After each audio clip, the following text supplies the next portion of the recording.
आज का जो चैप्टर है वो 9th क्लास की हिंदी की कविता का है। रसखान के ऊपर। रसखान का जन्म जो है बेसिकली 1548 में हुआ था, 1548 में। और उनका जो मूल नाम है, मतलब जो असली नाम है, वो सैयद इब्राहिम था, रसखान नहीं था। वो दिल्ली के आसपास ही रहने वाले लोग में से एक थे। वे कृष्ण भक्ति में जो है बहुत ज़्यादा मुग्ध रहते थे, मतलब उसमें खोए हुए रहते थे, एकदम लीन रहते थे, डूबे हुए। जिसकी वजह से जो है गोस्वामी विट्ठल नाथ ने जो है उन्हें शिक्षा दी थी एक तरीके से ब्रज भूमि में। जिसके बाद वो शिक्षा के बाद क्या हुए, जा बसे ब्रज भूमि अर्थात मथुरा के आसपास का जो इलाका है, मथुरा जो है, जहाँ पे श्री कृष्ण का जो है बचपन बीता है। इनकी मृत्यु कहा जाता है सन 1628 में हुई। ये आप फोटो देख सकते हैं, रसखान की एक इमेज बनाई गई है। ठीक है। अगर मैं बात करूँ इनकी रचनाओं की, तो इनकी जो कृतियाँ हैं, कृतियों का मतलब क्या होता है, रचनाएं। इन्होंने जो रचनाएं लिखी हैं वो कौन कौन से, सुजान रसखान और प्रेम वाटिका। रसखान रचनावली के नाम से जो है उनकी सारी जो दोनों ही ये दोनों जो रचनाएं हैं वो एक साथ संकलित है, एक ही किताब में आपको मिल जाएंगी। ठीक है। प्रमुख कृष्ण भक्त जो कवि रसखान है, उनकी अनुरक्ति केवल कृष्ण के प्रति नहीं है, सिर्फ और सिर्फ वो कृष्ण से प्रेम नहीं करते हैं, बल्कि कृष्ण से जुड़ी हर एक वस्तु से, कृष्ण भूमि के प्रति जो है उनका अनन्य अनुराग है, बहुत ही ज़्यादा प्रेम है, जो एक तरीके से अपनापन जो है वो है कृष्ण से जुड़ी हर एक चीज़ से। उनके काम में कृष्ण की रूप माधुरी है। रूप माधुरी मतलब उनके रूप का वर्णन है। ब्रज की महिमा है। ब्रज की महिमा मतलब जिस जगह पे, जिस जमीन पे जो है कृष्ण का बचपन बीता, उसकी महिमा ये गाते हैं। राधा कृष्ण की प्रेम लीलाओं का बहुत ही सुंदर मनोहर वर्णन किया है, मतलब मन को हर लेने वाला, एकदम हमारा जो एक तरीके से कहते हैं अट्रैक्ट कर देने वाला। वे प्रेम की तन्मयता, उसकी डीप जो फीलिंग है, भाव विहलता, आसक्ति के उल्लास के लिए बहुत ही ज़्यादा फेमस है। एक तरीके से उनकी जो कविताएं हैं, उनकी रचनाओं में जो है राधा कृष्ण का जो प्रेम है या उनका कृष्ण के प्रति जो प्रेम है वो बहुत ही क्लियर चीज़ों में समझ आता है। उनकी भाषा में मार्मिकता है, एकदम मर्म है, एकदम दर्द है। शब्द चयन उनकी बहुत अच्छी है, बहुत अच्छे वर्ड्स यूज़ किए गए हैं, व्यंजक शैली अपनाई गई है। उनके यहाँ ब्रज भाषा का इस्तेमाल जो है रसखान ने किया है अपनी दोनों काव्य के लिए। ठीक है। अत्यंत सरस है और मनोरम है। मनोरम, मन में जो है एक तरीके से हमारा मन उसमें रम जाता है, हमारा दिल जो है डूब जाता है।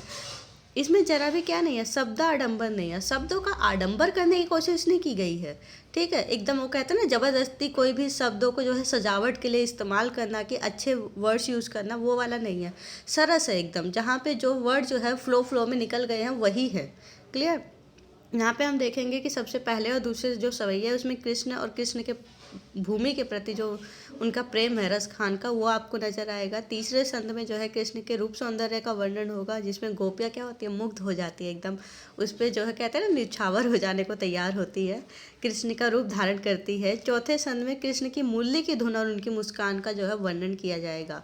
और एक चीज़ और मैं आपको एडिशनल बताना चाहूँगी कि रसखान का नाम जो सैयद इब्राहिम से रसखान कैसे पड़ा, क्योंकि कृष्ण के भक्ति के रस में डूबे रहते थे, इसीलिए इनका नाम क्या रख पड़ गया, रस खान पड़ गया। ठीक है।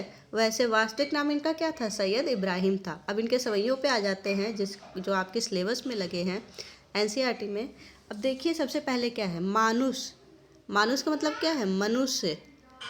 ठीक है। रसखान क्या कहते हैं, मानुष हो तो वही रसखान, बसो ब्रज गोकुल गांव के ग्वारन। मतलब कि अगर मैं अगले जन्म में मनुष्य का रूप धारण करूं, सीधी सी बात है, हिंदू धर्म में जो है कई जन्म होते हैं, है ना, तो इसीलिए रसखान कहते हैं कि अगर मैं अगले जन्म में मनुष्य का रूप धारण करके जो है मनुष्य बनूं अगले जन्म में, तो मैं क्या बनना चाहूँगा, रसखान बनेंगे, बसो ब्रज गोकुल गांव के ग्वारन। मतलब ब्रज जो है, एक ब्रज और गोकुल जो जगह है एक तरीके से, जहाँ पे ब्रज भाषा बोली जाती है, वहाँ के गांव ग्वालों के गांव के में जो ग्वाल बाल रहते हैं उन्हीं के मध्य बसना चाहता हूँ। क्लियर। आगे है, जो पशु हो तो कहाँ बस मेरो। यहाँ पे कहते हैं जो पशु हो। पशु मतलब कि जो जानवर है, अगर पशु होते हैं, कौन, रसखान। रसखान कहते हैं कि अगर अगले जन्म में मैं पशु बनता हूँ तो इस पे मेरा बस कहाँ चलेगा, तो कहाँ बस मेरो, इस पे मेरा बस कहाँ है। अब अगले जन्म में वो किस रूप में आएंगे, इस पे उनका बस थोड़ी ना है। तो अगर वो पशु बनते हैं, चरो नित नंद की धेनु मझारन। नंद कौन है, श्री कृष्ण के पिता नंद बाबा, अगर आपको याद हो तो आपने पढ़ा हो कहीं। ठीक है। नंद बाबा।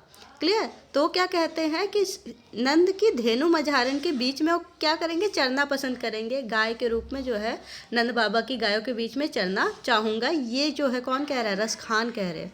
ठीक है। इसके आगे की लाइन है, पाहन हो तो वही गिर को। पाहन मतलब एक जो है पत्थर का टुकड़ा। ठीक है। पत्थर जो है एक तरीके से पाहन हो तो, और गिरी मतलब वो जो अगर आपको याद हो तो श्री कृष्ण की कथाओं में ये बताया जाता है कि गोवर्धन पर्वत जो है उन्होंने अपनी जो है लास्ट फिंगर पे उठाया था। तो इसमें क्या है, वही पहाड़, वही गिर मतलब वही पहाड़ का टुकड़ा पाहन हो तो वही गिर को जो कियो हरि छत्र, हरि छत्र मतलब हरि का मतलब क्या है, श्री कृष्ण है, ठीक है। और छत्र मतलब छत की तरह, ठीक है। हरि कृष्ण ने जो है छत की तरह जो है अपने जो है पुरंदर धारण किया था, अपनी उंगली पे जो है धारण किया था। ये बहुत फेमस जो है कहानी है, जिसमें कृष्ण इंद्र के जो है कोप से, उनके क्रोध से बचाने के लिए जो है गोवर्धन पर्वत को जो है श्री कृष्ण अपनी उंगली पे उठा लेते हैं। तो यहाँ पे रसखान उसी चीज़ को जो है वर्णन कर रहे हैं कि अगर मैं पाहन पत्थर होऊंगा तो उसी गिर उस गोवर्धन पर्वत का एक टुकड़ा बनना चाहूँगा, जिसको हरिछत्र जो है अपने ऊपर अपनी उंगली पे जो है पुरंदर धारण का मतलब क्या है, पुरंदर मतलब इंद्र से जो है बचाने के लिए जो है उन्होंने धारण किया था अपनी उंगली पे। क्लियर। जो खग हो तो बसेरो करल, खग मतलब पक्षी, ठीक है। अगर वो खग होते हैं, पक्षी होते तो बसेरा, बसेरो मतलब बसेरा कहाँ करेंगे, करो मिल कालिंदी, कालिंदी का मतलब क्या है, कालिंदी एक तरीके से कालिंदी कूल, यमुना नदी, कालिंदी का मतलब क्या है, यमुना नदी के बारे में। कालिंदी कूल, कूल का मतलब क्या है, किनारा, ठीक है। कूल का मतलब क्या है, किनारा। और कदम बेसिकली पेड़ को कहा गया है, ठीक है। अब इसमें क्या है, कालिंदी कूल कदम की डारण, मतलब यमुना नदी के किनारे जो पेड़ है कदम का, उसी की डार पे न जो है मैं अपना जो घोंसला है वो बनाऊंगा। कौन कह रही है, रसखान कह रहे हैं। जो खग हो तो बसेरो करो, अगर मैं खग पक्षी होगा तो मेरा बसेरा, मेरा घोंसला कहाँ पे होगा, कालिंदी कूल कदम की डारण, यमुना नदी के किनारे जो पेड़ है कदम का, वहीं पे जो है मैं बसेरा करूँगा, वहीं पे अपना जो घोंसला बनाऊँगा। अब यहाँ पे क्यों है, क्योंकि एक तरीके से बहुत कहानियाँ प्रचलित है कि जो कदम का पेड़ है उसी पे जो है श्री कृष्ण क्या करते थे, गोपियों के वस्त्र लेके चढ़ जाते थे और वहाँ पे जो है बांसुरी बजाते रहते थे, ठीक है। अब यहाँ पे देखिए एक बार मैं फिर से इस चीज़ को रिवाइज करा देती हूँ, ठीक है। मानुष हो तो रसखान मानुष हो तो वही रसखान, मनुष्य अगर मैं होऊंगा तो रसखान कहते हैं। बसो ब्रज गोकुल गांव के ग्वारे, मतलब ब्रज का जो ब्रज भाषा बोलने वाला जो गोकुल गांव है, वहीं पे जो है क्या मैं अपना जो है घर बसाऊंगा, वहीं पे रहना पसंद करूंगा। जो बस पशु हो तो कहाँ बस मेरो, अगर मैं पशु बनता हूँ तो कहाँ इस चीज़ पे मेरा बस चलता है। चरो नत, चरो मतलब चरना, ठीक है। नित नंद धेनु मझारन, नंद की जो धेनु मझारन है, जो गाय हैं, उन्हीं के बीच में मैं चरना चाहूँगा, उन्हीं के बीच रहना चाहूँगा, क्योंकि उनको कौन चराता है, श्री कृष्ण चराते हैं, ठीक है। पाहन हो तो वही गिर को, अगर मैं पाहन पत्थर का टुकड़ा बनता चाहता हूँ तो उसी पर्वत का बनूंगा, जो कियो हरि छत्र पुरंदन धारण, जिसको हरि ने जो है छत्र की तरह, मतलब श्री कृष्ण ने जो है छत की तरह धारण किया था। और क्यों धारण किया था, पुरंदर मतलब इंद्र के कोप से बचाने के लिए, ठीक है।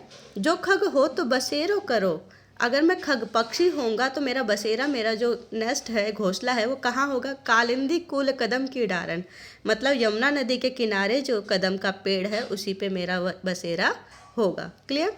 इसके आगे चलते हैं, नेक्स्ट जो है सेकंड, या लकुटी अरु कमरिया पर। यहाँ पे भी देखिए उनका प्रेम कितना जो है एकदम निश्चल जो आपको जो है सामने आएगा। या लकुटी, लकुटी का मतलब क्या होता है, लाठी, ठीक है। लकुटी का मतलब लाठी होता है। बेसिकली जानवरों को चराने जाते थे तो लाठी लेके जाए करते थे श्री कृष्ण। कामरिया कंबल, जब ठंड पड़ती थी तो उन्हें भी तो कुछ छोड़ने के लिए चाहिए। तो या लकुटी अरु कामरिया, अरु मतलब और, इस लाठी पर, लकुटी पर, इस कामरिया कंबल पर राज तिहुपुर को तज डालो। तिहुपुर मतलब कि तीनों लोग, कहा जाता है ना, तीन लोग हैं एक हिंदू धर्म की अगर मैं मान्यता बोलूँगी तो सबसे ऊपर क्या है, स्वर्ग है, उसके बाद धरती है और फिर नीचे नर्क है, ठीक है। तो इसमें क्या कहा गया है कि इन तीनों का सिंहासन अगर मुझे मिले, तीनों पे जो है राज करने का मौका मिले, और दूसरी तरफ मुझे ये कहा जाए कि तुम्हें श्री कृष्ण द्वारा इस्तेमाल लाठी और कंबल मिलेगा, तो रसखान क्या कहते हैं, वो किसको चुनेंगे, वो लाठी और कंबल को चुनेंगे, क्योंकि श्री कृष्ण के प्रति उन्हें बहुत ज़्यादा प्रेम है। इसका जो है एक तरीके से तीनों लोगों का सिंहासन उन्हें नहीं चाहिए। तो यही बात बोली गई है। देखो, या लकुटी अरु कामरिया पर, इस लाठी और इस कंबल पर राज तिहु, तीनों लोगों का राज जो है तज डालू मतलब छोड़ दूँ, त्याग दूँ मैं, ठीक है। इसके आगे हम देखते हैं, आठों सिद्धि नवो निधि। बेसिकली क्या कहा जाता है, आठों सिद्धि जो है बेसिकली 8 सिद्धियाँ जो है अलौकिक शक्तियों को कहा जाता है, ठीक है। अलौकिक शक्तियाँ जो बहुत ज़्यादा पावरफुल आपको बना देती हैं। तो आठों सिद्धियाँ जो अलौकिक शक्तियाँ हैं, अगर आप जो है शब्दार्थ देखोगे तो इसमें आपको आठों सिद्धियों के नाम दे रखे हैं, अणिमा, महिमा, गरिमा, लघिमा, प्राप्ति, प्राकम्य, ईश्वरते, अवस्थित। वैसे ये याद करने की जरूरत नहीं है, आपको सिर्फ याद रखना है कि आठों सिद्धियाँ जो अलौकिक शक्तियाँ हैं और 9 निधियाँ, कहा जाता है कि कुबेर की 9 निधियाँ हैं जो उसको जो है बहुत ज़्यादा अमीर बना देती थी। ठीक है, जैसे पदम, महापदम, शंख, मकर, कच्छप, मुकुंद, कंद, नील, कर्व, ये सारी 9 निधियों के नाम हैं। लेकिन ये याद नहीं रखने, आप सिर्फ इतना याद रखिए कि 8 जो सिद्धियाँ हैं जो अलौकिक शक्तियाँ हैं और कुबेर को जो है जो अमीर बना देने वाली 9 निधियाँ हैं एक तरीके से। तो आठों सिद्धियाँ और 9 निधियाँ श्री कृष्ण की रसखान को जो है मिले कि सुख नंद की गाय चराई बिसारो।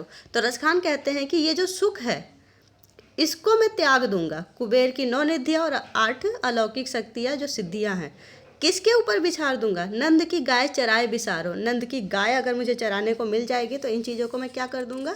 त्याग दूंगा, इन चीज़ों को छोड़ दूंगा। इन चीज़ों का महत्व ही नहीं है मेरे लिए। किसके लिए नहीं है? रसखान के लिए नहीं है, उनके लिए तो केवल किसका महत्व है? श्री कृष्ण से जुड़ी वस्तुओं का महत्व है ना। उसको जो है बिसार देंगे, उसको छोड़ देंगे।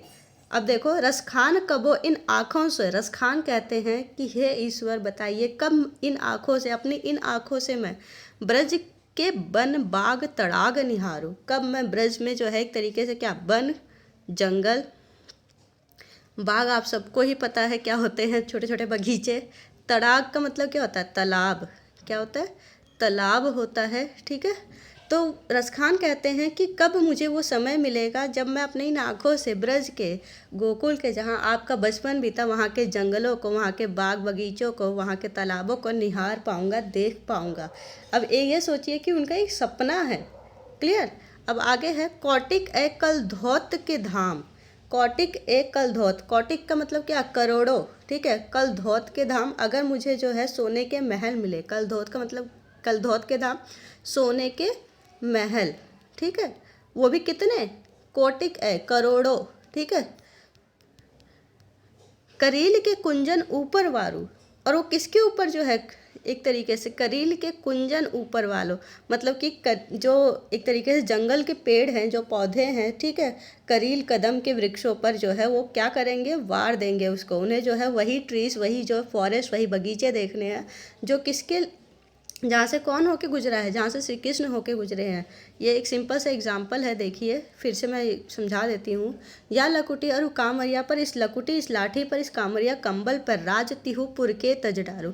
तीनों लोगों का राज जो है मैं तज डारू, त्याग दूँ। मुझे इनका कोई जो है एक तरीके से मोह माया नहीं है, इनसे कुछ लेना देना नहीं है। तीनों लोगों का राजपाट मैं जो है छोड़ दूंगा। आठों सिद्धियाँ, 9 निधियाँ, 8 प्रकार की जो सिद्धियाँ, 9 प्रकार की निधियाँ जो मानी जाती है, मैं उन चीज़ों को किसके लिए बिसार सकता हूँ, किसके लिए भूल सकता हूँ? सुख नंद की गाय चरायन। अगर मुझे नंद बाबा की उन गायों को चराने का मौका मिल जाएगा, जिसको कौन चराता था?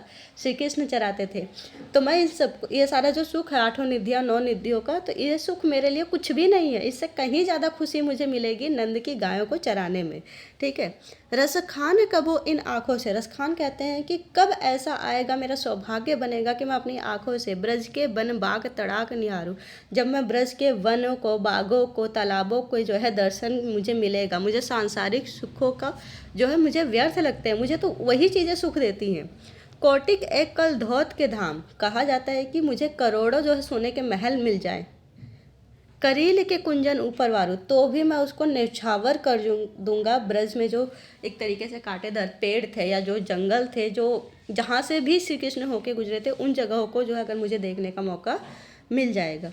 ठीक है, इसके आगे नेक्स्ट पे हम चलते हैं। मोर पखा सिर ऊपर राखे। यहाँ पे मैं पढ़ाने से पहले आपको एक बता देती हूँ कि यहाँ पे बेसिकली ऐसी सिचुएशन है जहाँ पे एक गोपी जो है, एक गोपी जो दूसरी गोपी से कहती है कि मैं जो है, मुझे जो है इच्छा हो रही है श्री कृष्ण का जो है को देखने की, तो अब वो तो है नहीं, तो तुम ही श्री कृष्ण का जो स्वांग है, उनका जो एक तरीके से पूरा, कहते हैं ना स्वांग का मतलब क्या होता है, किसी का भी वेश धारण कर लेना। जैसे कि जन्माष्टमी पे छोटे छोटे बच्चों को तैयार नहीं किया जाता, श्री कृष्ण और राधा बनाया जाता, वैसे तुम वेश धारण कर लो। किसका? श्री कृष्ण का। ठीक है, तो ये देखो क्या कहती है, ये जो गोपी है जो रूप धारण करने को तैयार है, वो क्या कहती है? मोर पखा सिर ऊपर राख्यो। मोर का पंख जो जैसे श्री कृष्ण अपने सर के ऊपर लगाते थे ना, पगड़ी में, मुकुट में, वैसे ही मैं भी लगा लूँगी। गुंज की माल गरे पहिरो। गुंज की माल बेसिकली, गुंज जो है कहा जाता है फूल का नाम है, जिसकी माला जो है श्री कृष्ण पहनते थे। तो यहाँ पे जो है वो भी जो है गले में गुंज, रतियों को भी एक, रतियों भी एक वर्ड यूज़ किया जाता है गुंज के लिए। तो कहती है कि मुझे गुंज की माला जो है गले पहरूँ, गले, गले मतलब गले में पहन लूँगी, ठीक है। ओढ़ पीताम्बर, पीताम्बर ओढ़ के, मतलब क्यों कहा जाता है ना कि जो श्री कृष्ण है उन्हें पीताम्बर क्यों कहा जाता है, क्योंकि वो पीला वस्त्र पहनते थे, पीली धोती पहनते थे। तो यहाँ पे कहा जा रहा है कि पीताम्बर ओढ़ कर, ओढ़ पीताम्बर, पीताम्बर ओढ़ कर, ले लकुटी मतलब लाठी लेकर, ठीक है। वन गोधन गवारन संग फिरूंगी, वन गोधन मतलब कि वनों में जो है गायों को जो है चराते हुए मैं ग्वाल बाल जो है उनके साथ फिरूंगी, उनके साथ घूमूंगी। भाव तो वही मेरो रसखान, भाव तो वही कहती है गोपी कि जो तुझे भाएगा, अपनी सखी से कह रही है जो तुझे भाएगा मेरो रसखान। रसखान को जो रसखान जो है बेसिकली कविता कह रहे हैं, तो वो है कि रसखान जो के जरिए जो है वो सखी कहती है कि भाव तो तुझे, तुझे जो भाएगा मैं वो सब करूँगी। सो तेरो सब स्वांग करूँगी, तेरे सब जो है वो कहते हैं ना वेश जो है, तेरे सब वेश जो है धारण करूँगी, तेरा जितनी भी चीज़ें तू मुझे बोलेगी वो सारा वेश में धारण कर लूँगी।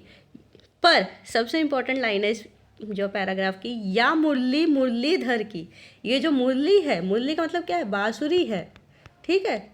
मुरलीधर की, इसमें दो चीज़ें हैं, मुरलीधर की मतलब श्री कृष्ण की, मुरलीधर कृष्ण को कहा जाता है।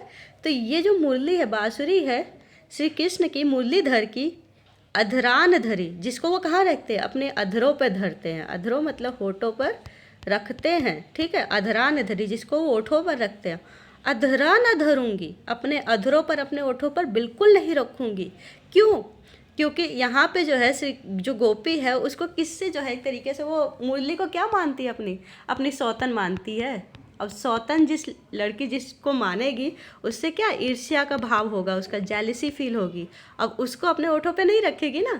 तो यहाँ पे जो है श्री कृष्ण मुरली को बहुत ज़्यादा इंपॉर्टेंट देते हैं, जिसकी वजह से गोपी क्या सोच रही है कि ये जो है मेरी सौतन है, मुझसे ज़्यादा जो है इसको जो है प्रेम करते हैं श्री कृष्ण, इसके इशारों पर नाचते हैं, इसीलिए मैं इसको अपने अधरों पर, अपने ओठों पर नहीं रखूँगी। देखिए एक बार फिर से करते हैं। मोर पखा सिर ऊपर राख्यो, मोर का पंख जो है गोपी दूसरी गोपी से कहते हैं कि सिर के ऊपर मैं धारण कर लूँगी, है ना, उसको लगा लूँगी। गुंज की माल गले पहरूँगी, गुंज की जो माला है वो अपने गले में पहन लूँगी। ओढ़ पीताम्बर, पीताम्बर को श्री कृष्ण जैसे पीताम्बर ओढ़ के जो है घूमते थे, तो वैसे ओढ़ पीताम्बर, ले लकुटी बन, लाठी लेकर हाथों में, गोधन गवारन मतलब गायों को चराते हुए, ग्वाल बालों के संग फिरूंगी, घूमूंगी जंगलों में। भाव तो वही मेरो रसखान, रसखान कहते हैं कि हे गोप सखी, तुझे जो भी भाएगा, जो तुझे अच्छा लगेगा, सो तेरे कहे सब स्वांग करूँगी, तुझे तेरे कहे गए जितने भी स्वांग, जितने भी रूप धारण करने वाली चीज़ें हैं वो सारे करूँगी।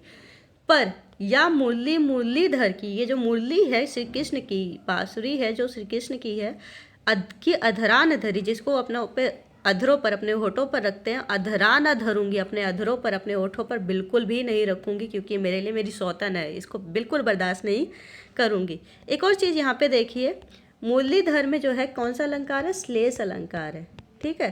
क्यों? क्योंकि मुरलीधर, मुरली को धारण करने वाला, ठीक है, मुरली को क्या धारण करने वाला, एक तो मीनिंग ये हो जाएगा, है ना। अब कोई भी मूल्य धारण कर सकता है, कोई भी बांसुरी बजा सकता है।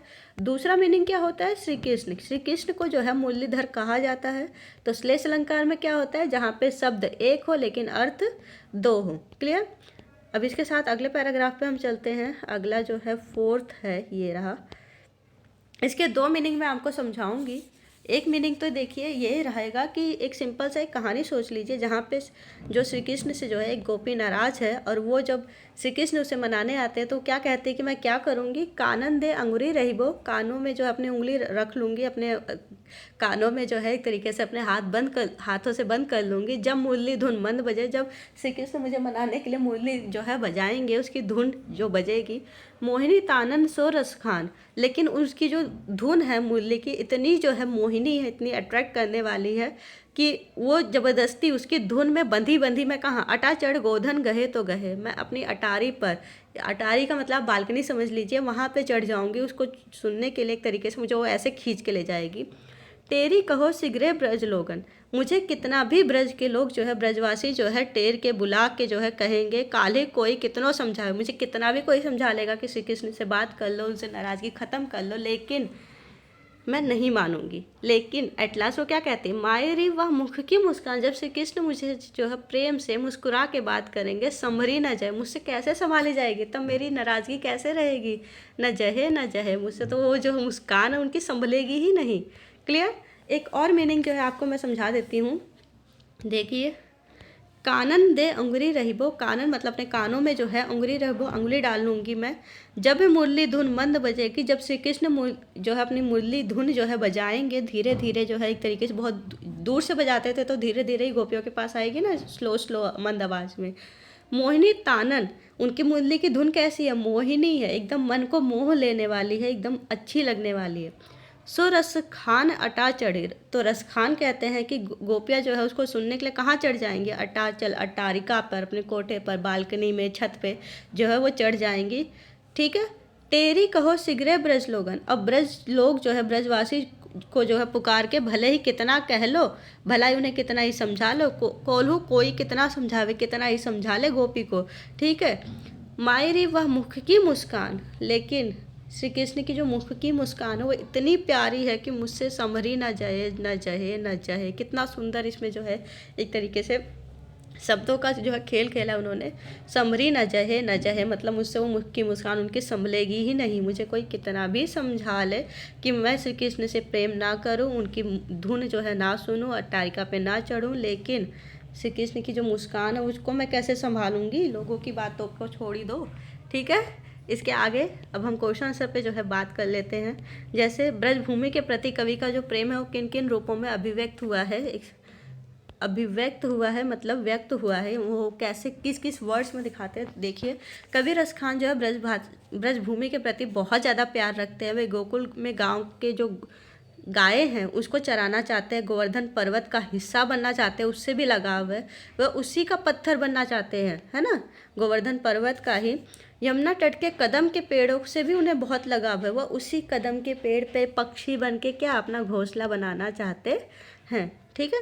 इसके आगे देखते हैं कि कवि का ब्रज के वन बाग और तालाब, तड़ाग याद है, वन बाग तड़ाग निहारू, वन बाग और तालाब को निहारने के पीछे क्या कारण है, वो इसीलिए मुझे निहारना चाहते हैं क्योंकि उसका सौंदर्य जो है, उसकी सुंदरता जो है, सौंदर्य, उस जगह की सुंदरता को अपने मन में, अपनी आंखों में बसा लेना चाहते हैं।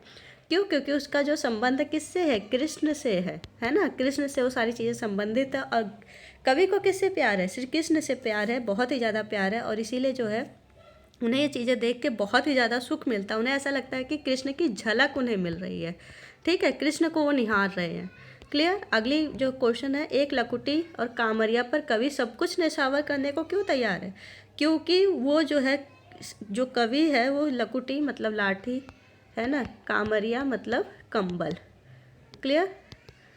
तो उस पर जो है सब कुछ निछावर कर देते हैं। क्यों? क्योंकि जब श्री कृष्ण गाय चराने जाते थे तब वो यही लाठी और कंबल लेकर गाय चराने जाते थे। ठीक है, इसीलिए जो है इन चीज़ों से किसकी खुशबू आ रही है, किसका जो एक तरीके से इम्पोर्टेंस है, श्री कृष्ण का इम्पोर्टेंट है। अब श्री कृष्ण इन चीज़ों को यूज़ करते थे, इसीलिए जो है इसका भी इम्पोर्टेंस अपने आप, इनका महत्व अपने आप बढ़ गया है।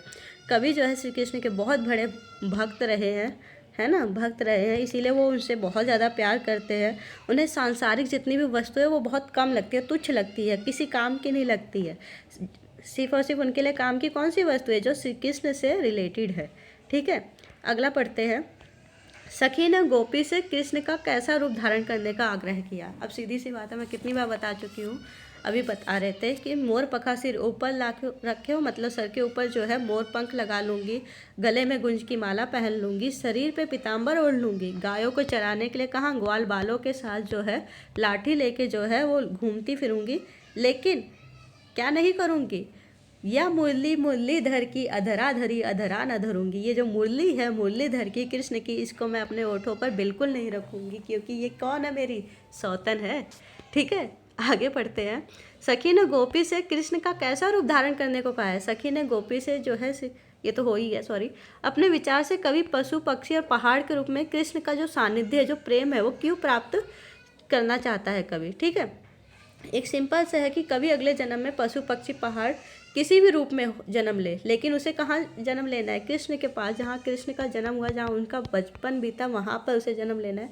उससे उन्हें प्रेम है, कृष्ण से प्रेम है, उन्हें कृष्णमय वातावरण से प्रेम है, ठीक है। कृष्ण में वातावरण से प्रेम है, वो वहाँ रहना चाहते हैं, वो आसपास उन जगहों के जो है बीच में रहना चाहते हैं जहाँ कृष्ण पले बड़े हैं, ठीक है। अब चौथे सवैये के अनुसार गोपियाँ अपने को क्यों विवश पाती है, क्योंकि जो एक तरीके से गोपियाँ इसलिए विवश है क्योंकि जो मुरली बजाते हैं श्री कृष्ण, उसकी जो धुन है वो इतनी अच्छी है, इतनी सुंदर है कि उसके सामने कौन विवश हो जाता है, गोपियाँ विवश हो जाती है, मजबूर हो जाती है एकदम, ठीक है, उसको सुनने के लिए। वो एकदम से क्या है, जो गोपियों बांसुरी की आवाज़ है क्या है, मन मोहिनी है, मन को मोह लेने वाली है, ठीक है। उसके बाद उनका खुद पे जो है कंट्रोल ही नहीं रहता, उसके आगे वो विवश हो जाती है।